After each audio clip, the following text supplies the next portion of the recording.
Alhamdulillahi Rabbil Alamin. Wassalatu wassalamu ala ashrafil mursalin wa ala alihi wa ashabihi ajma'in. Amma ba'd.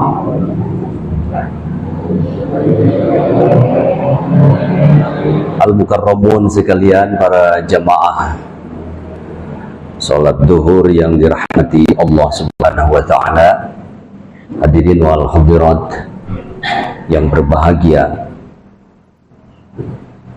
Tidak terasa Ramadan kita hampir melewati fase pertama.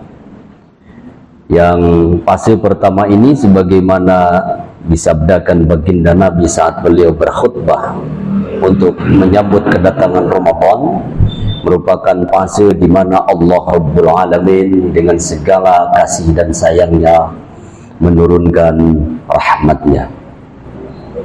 Dan kita akan bergegas beranjak masuk pada fase yang kedua, di mana nanti Allah akan menurunkan fasilitasi maghfirah. Dia akan mengampuni segala dosa. Dan di ujungnya jangan lupa, itu sangat menarik, adalah fase itqun minan niran, pembebasan dari ancaman api neraka. Bapak, Ibu, dan teman-teman sekalian, saya menjadi badal pengisi kuliah duhur pada kesempatan ini, yang semestinya disampaikan oleh Kepala Seksi Pendidikan Agama Islam, tetapi beliau berhalangan hadir, dan Pak Kasubag TU mendaulat saya untuk menggantikannya.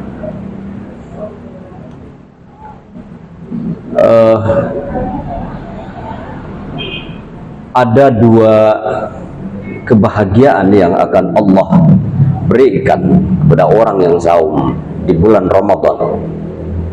Saum bulan Ramadan, saum wajib ini akan memberikan efek kebahagiaan, rasa senang dan girang hati. Dua kebahagiaan itu tertulis di dalam hadis baginda Nabi sallallahu alaihi wasallam. Lis-shaimi farhatani.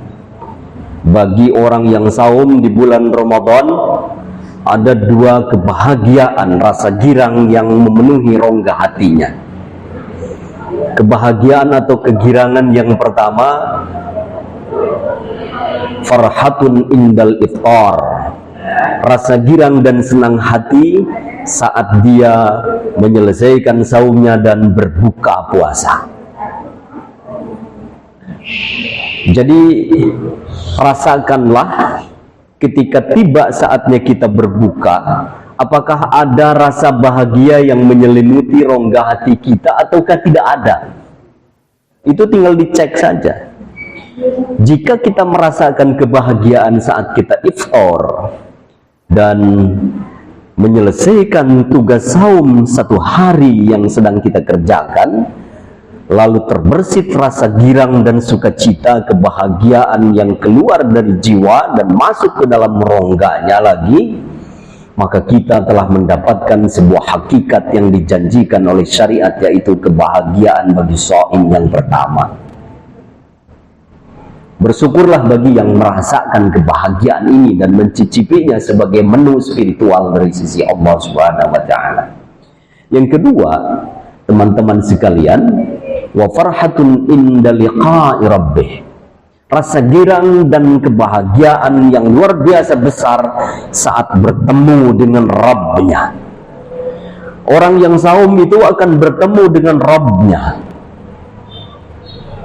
Di kalangan para ahli pemikir Islam, ada beberapa aliran pemikiran yang mencoba melakukan pembedahan atau studi terhadap makna dari farhatun inda liqa'i rabbih. Teman-teman sekalian, liqa itu artinya bertemu. Liqa itu artinya bertatap muka dan bertemu sehingga dua pihak itu bisa melihat wajah kedua belah pihak yang ada di hadapannya. Dan itu namanya liqa yang bersifat zahir. Saat kita melihat wajah anak kita, bertemu dengannya saat di rumah, ketika berbuka puasa kita tatap wajahnya, lalu mengalir kasih sayang dari jiwa kita, maka kita mendapatkan sebuah nikmat yang besar. Dan ketika kita melihatnya dengan penuh rasa syukur, kemudian kita menyampaikan syukur itu kepada Ilahi Rabbi, maka kita sama saja dengan menatap wajah baginda Nabi. Itu ada tertulis di dalam Tankirul Qaul. Jadi ketika kita menatap anak kita dengan tatapan penuh rasa cinta, lalu kita bersyukur karenanya, maka sama saja kita menatap wajah baginda Nabi. Sedangkan ada sebuah hadis yang ketika siapa saja orang melihat wajah Nabi di dunia, maka dia akan melihat wajah Nabi di akhirat.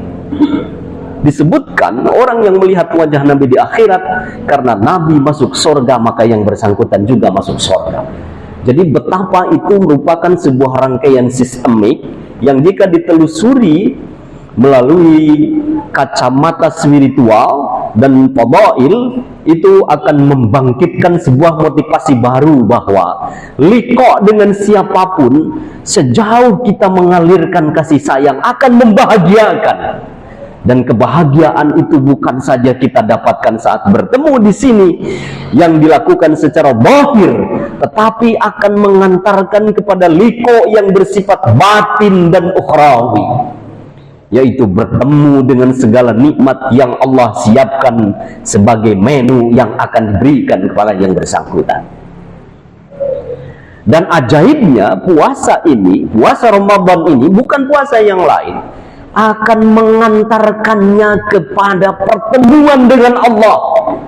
Dalam arti dia akan mendapatkan karunia yang terbesar seperti Allah janjikan di negeri akhirat, surga namanya, yang penuh dengan segala kenikmatan. Maka pantas di dalam kitab suci disebutkan bahwa siapa saja yang berharap dia akan bertemu dengan Allah, syaratnya hanya dua: falyamal amalan salihan wala yusyrik bi'ibadati rabbih ahada. Dua saja. Satu, kerjakan amal baik yang bisa memberikan manfaat dan kebaikan bagi sesama. Yang kedua, kalau ingin liqa dengan Allah dan mendapatkan nikmat yang tertinggi dan paling besar di akhirat, wala yusyrik, janganlah menyekutukan Allah. Janganlah ada anasir yang engkau sembah dan jadikan dia sebagai kekuatan yang mendikte engkau sehingga engkau bersujud dan engkau bertakluk serta bertekuk lutut kepadanya. Entah itu anasir duniawi, anasir kekuasaan, anasir gemilang dan hiruk pikuknya dunia, atau apapun saja yang bisa mengalahkan wibawa dan harisma Tuhan semesta, yakni Allah Azza wa Jalla. Cirinya ialah orang yang terbebas dari kemusyrikan ini, la khaufun alaihim wala hum yahzanun. Kita tidak pernah takut kepada apapun dan kepada siapapun, dan tidak pernah mengkhawatirkannya, kecuali ketika berurusan dengan Allah saja dia takut dan dia khawatir. Artinya dia begitu kuat kepada Allah, dan Allah posisinya paling atas bagi dia, menjadi prioritas dan tujuan yang paling tinggi, yang di dalam ilmu mantik itu disebut sebagai ghayatun natijah. Nah, ketika orang sudah menjadikan Allah sebagai ghayatun natijah, maka hilanglah dunia dan apapun semesta ini selain Allah sirna. Inilah yang oleh orang tasawuf dipuji, sehingga dia menjadi orang yang wusul kepada Allah, dalam arti dia sudah tidak menuhankan siapapun, sehingga ketika dia berikrar la ilaha illallah, maka Allah yang hakiki saja yang menjadi Tuhannya, yang menjadi Rabbnya, yang menciptakan dia, yang mengatur dia, dan menjadi tempat berlindung dirinya. Maka setiap kali kita mengucapkan Allahu Rabbul Alamin, maka setiap kali itulah hatinya memperkuat ikatan ilahiyah tauhidiyah itu. Nah inilah Bapak Ibu dan teman-teman sekalian sesuatu yang sangat hakiki yang menjadi tujuan dari saum ini sebagai implementasi dari tugas untuk melakukan amal salih, di mana saum menjadi amal yang paling tinggi kualitasnya karena dia ada pada posisi tiang atau pilar agama, sama seperti sholat, seperti zakat, seperti ibadah haji dan rukun-rukun Islam yang lain. Jadi betapa meruginya orang yang tidak melaksanakan ini dan tidak memahami makna serta hakikat dari menu yang telah Allah buat, yang Allah berikan setahun sekali, yang boleh jadi kita di kesempatan yang kedua nanti tidak akan diberikan atau bisa mencicipi lagi menu ini, karena kita tidak tahu apakah aku akan berakhir besok, berakhir nanti, atau besoknya lagi, pekan depan, bulan depan, semester depan, atau kapan, belum tentu. Karena itu mari kita optimalkan Ramadan ini diisi dengan amalan-amalan yang bisa membuat kita menjadi orang yang mendapatkan kebahagiaan hakiki dua itu, nikmat saat iftar dan nikmat saat liqa. Kalau ada orang bertanya, bisakah kita liqa di sini dengan Allah? Bisa. Liqa dengan Allah itu adalah pertemuan dengan Allah, merupakan nikmat yang paling tinggi, bukan saja di akhirat besok, di sini juga bisa dilakukan. Melihat anak yatim, kemudian kita berikan kepedulian kepadanya dan memberikan kasih sayang kepadanya, maka kita telah liqa dengan Allah. Saat puasa di bulan Ramadan, lalu kita setelah puasa membaca Al-Quran, bertadarus, maka kita liqa dengan Allah, bertemu dengan Allah. Setiap lapad, setiap huruf, setiap lapad, setiap kalimat, setiap ayat yang kita baca itu adalah wasilah, wasilatun minal wasail ila liqa'i rabbina. Itu adalah jembatan untuk kita bisa liqa dengan Allah. Setiap kali kita qiyamul lail, melaksanakan tarawih, itu juga liqa dengan Allah. Coba nikmati, itu adalah menu-menu yang spesial, hidangan-hidangan spiritual yang istimewa, yang semuanya bisa mengantarkan kita kepada liqa, bertemu dengan Allah. Di bulan Ramadan ini banyak amalan-amalan yang dianjurkan, yang menjadi kunci pembuka surga, di mana kata baginda Nabi, pintu surga itu dibuka semuanya seluas-luasnya, dan pintu neraka ditutup serapat-rapatnya, dan setan dibelenggu. Ini dipidatokan Nabi, dan sampai ke telinga kita. Mengapa kita tidak memberikan respons yang positif terhadap berita langit yang dibawa oleh baginda Nabi dari Allah yang Maha Kasih itu?